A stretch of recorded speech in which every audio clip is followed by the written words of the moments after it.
قرآن خوانی کرانا۔ آئیے ہم سب سے پہلے قرآن خوانی اور احسان ثواب کے معنی اور مفہوم سمجھتے ہیں۔ قرآن خوانی یہ فارسی زبان کا لفظ ہے جس کا معنی ہے قرآن پڑھنا، اور احسان ثواب یہ عربی زبان کا لفظ ہے جس کا معنی ہے ثواب پہنچانا۔ قرآن خوانی اور احسان ثواب کا مفہوم ہے میت کو ثواب کے گھر سے قرآن خوانی کرانا، میت کو ثواب کے گھر سے کسی مخصوص وقت میں مخصوص جگہ پر مخصوص لوگوں کا قرآن کی تلاوت کرانا۔ سامعین و سامعات بس قرآن مجید کا نزول اور نبی کریم صلی اللہ علیہ وسلم کا بعثت کا مقصد پورے انسانیت کو ہدایت اور رہنمائی کے لیے ہوا ہے۔ مردہ و مریضوں کے دلوں میں شفا بخشنے اور ان کے دلوں کو توحید سے منور کرنے کے لیے ہوا ہے۔ انسانوں حقیقی اور فائدے کامیابی اور کامرانی کا راز اسی قرآن و حدیث کی پیروی میں مضمر ہے۔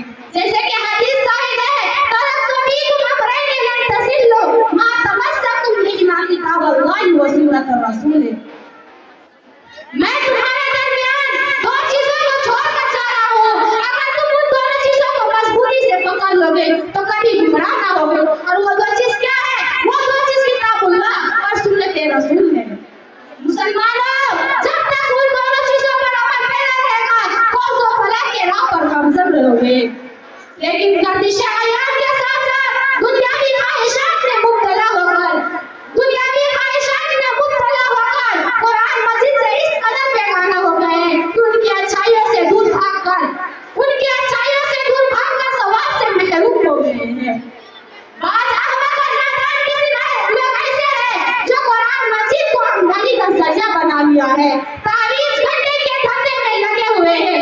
جیسے کہ شاعر کہتے ہیں تاکوں میں سجایا جاتا ہوں آنکھوں سے لگایا جاتا ہوں، تاکوں میں سجایا جاتا ہوں آنکھوں سے لگایا جاتا ہوں، تعویذ بنایا جاتا ہوں دھو دھو کے پلایا جاتا ہوں۔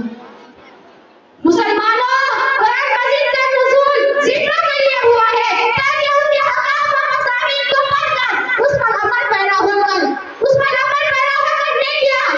نیکیاں کرے، منہیات و معصیات سے اجتناب کرے۔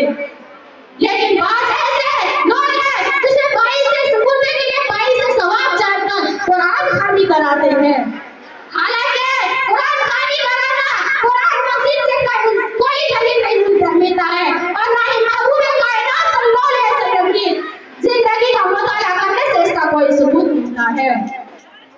جبکہ آپ کی زندگی میں حضرت آپ کی بیوی ہمدرد اور ہمگسار بیوی حضرت خدیجہ رضی اللہ تعالیٰ عنہ، آپ کے محبوب چچا حضرت حمزہ رضی اللہ تعالیٰ عنہ، اور آپ کے بیٹوں نجاشی بادشاہ اور سعد بن معاذ جس کے موت پر عرش ہل گیا تھا، نہ آپ نے ان کے لیے قرآن خوانی کی اور نہ ہی کسی صحابہ کرام کو قرآن خوانی کرنے کا حکم دیا، کیونکہ قرآن خوانی کا ثواب مردوں کو پہنچتا ہی نہیں ہے۔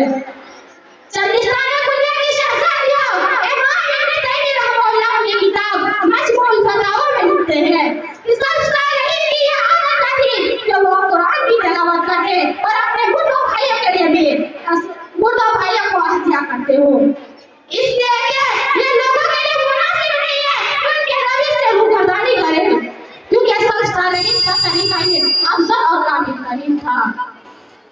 مسلمانوں کیا ابھی وقت نہیں آیا کہ خواب غفلت سے بیدار ہو جائے، اپنے دامن کو ایک بدعات سے صاف کر لے؟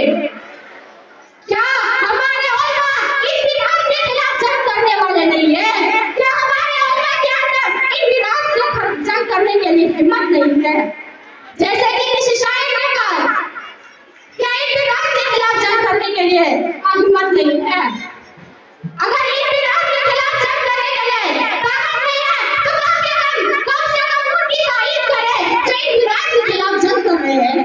جیسے کہ شاعر کہتا ہے وہ زمانے میں معزز تھے مسلمان ہو کر، وہ زمانے میں معزز تھے مسلمان ہو کر، اور تم خار ہوئے تاریخ قرآن ہو کر۔ افسوس سب افسوس کہ آج کے ہمارے علماء نے بدعات کو ذریعہ معاش بنا لیا ہے، آخر میں اللہ رب العالمین سے دعا کہوں گا کہ بارے اللہ